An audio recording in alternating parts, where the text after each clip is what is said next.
Hi there. This is how it all started. The story of Neville Goddard and how he manifested going to Barbados. Please take a moment to listen. Use your own wonderful human imagination. Well, I can tell it best by telling you a story. The year was 1933. Roosevelt was elected. I had been in this country for 11 years. I never really wanted to go back to Barbados. My parents came up in that year, and they pleaded with me to come to Barbados and join the family, become a member of the family. And I declined. I said no.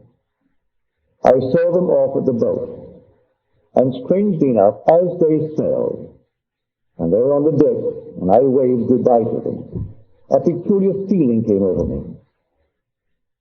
And I had a desire that I never had in 11 years, to go to Barbados. I had just said goodbye to them, and said no to their request.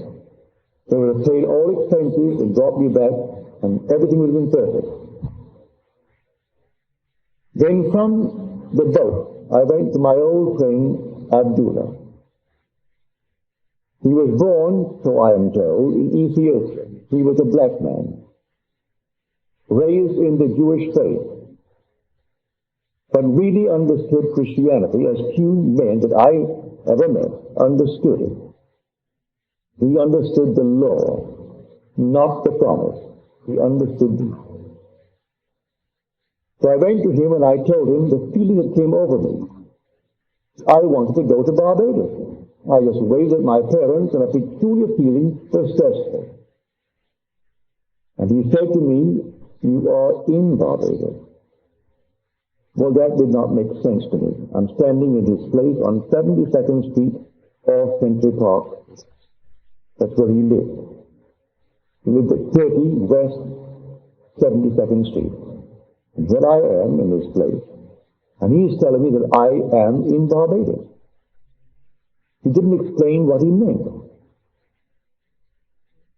So, as the days went by, I said to him, "Ab, I am no nearer to Barbados than I was when I spoke to you." And he said to me, "If you are in Barbados, you cannot discuss the means of getting to Barbados.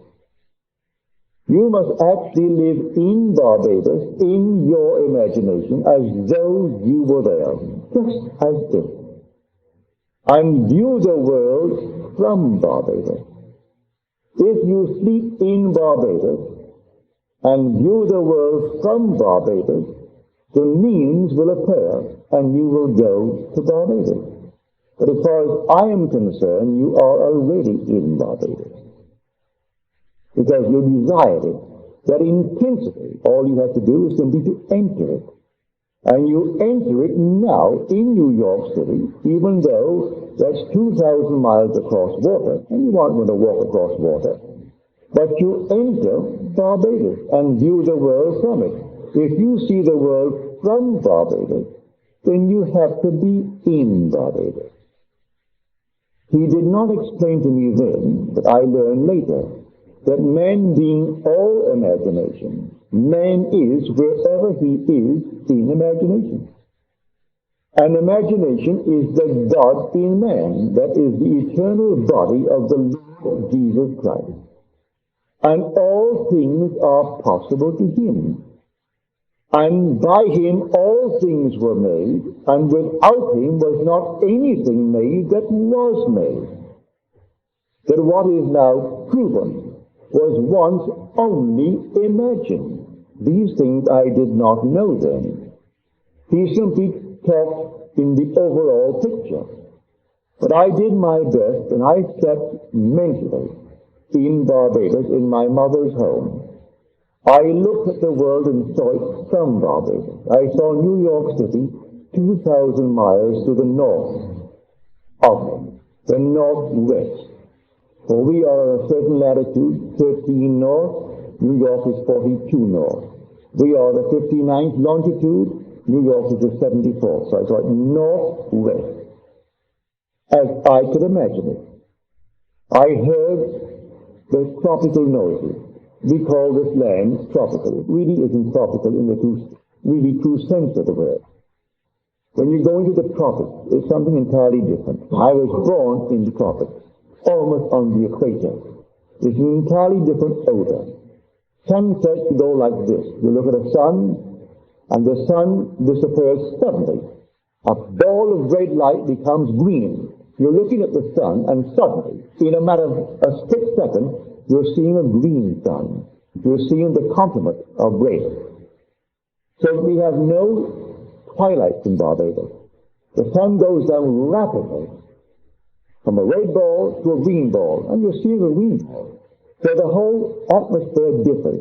Well, I put myself into that and felt that my mother and father were in their room, and that my brothers, those who were not yet married, were in the house. It was a huge, big, old home of ours. And there I slept. This was now late October.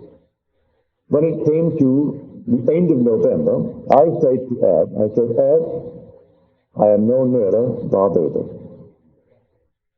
He said, you are in Barbados. Then he turned his back on me, walked towards his bedroom, and slammed the door, which was not an invitation to follow him. If you understood Ab, he was teaching me a lesson. The lesson of faith. If I am actually sleeping in Barbados, no power in the world could interfere with my journey to Barbados. This is now late November. The last ship out of New York City, sailing for Barbados, was the 6th of December. I wanted to get there by Christmas, and so I could not raise the question anymore. But on the morning of the 4th or the 3rd of December, I got a letter from my brother Victor. I did not ask him or any member of my family to bring me to Barbados. He wrote a letter, and he justified the content in this manner. He said, we are, you know, a large family, 9 brothers and a sister. We have never been united around our Christmas table at Christmas since we were a family.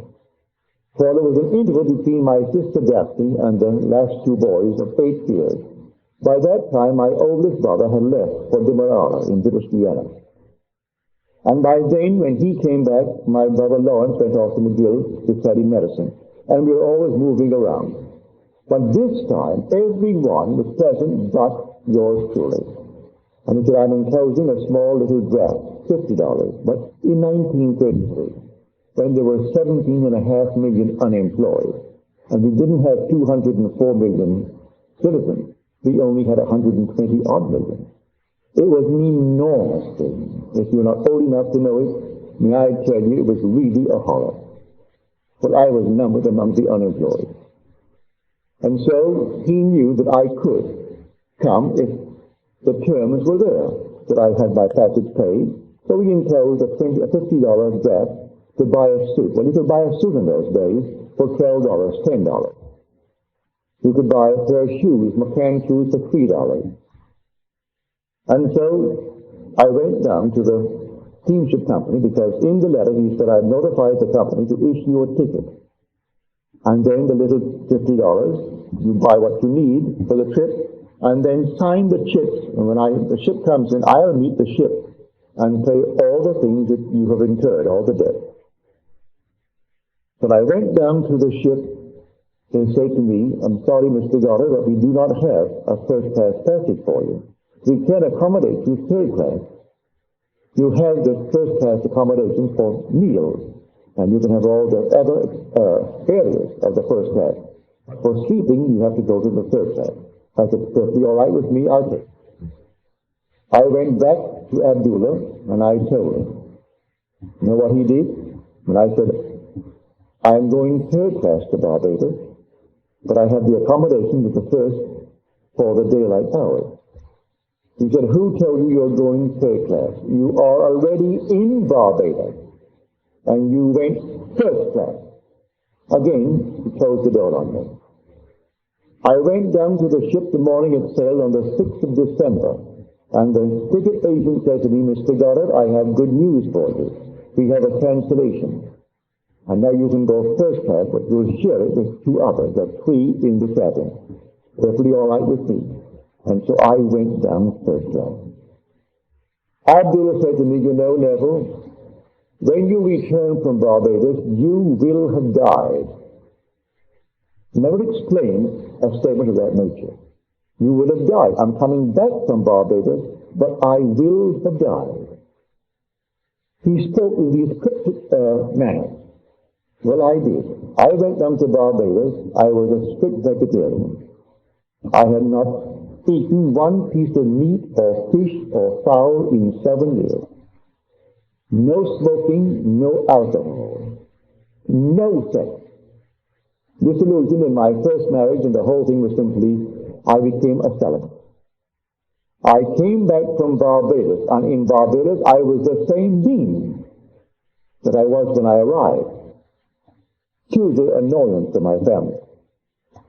For they made all their money in groceries, selling meat, fish, alcohol, everything. And I am enjoying a trip based upon their effort, and here I am not taking what they're offering. On my way north, I did everything I had not done in 7 years. He was right. I died. That state of consciousness died. That's what died. Neville is the immortal being. That is, the inner man is immortal.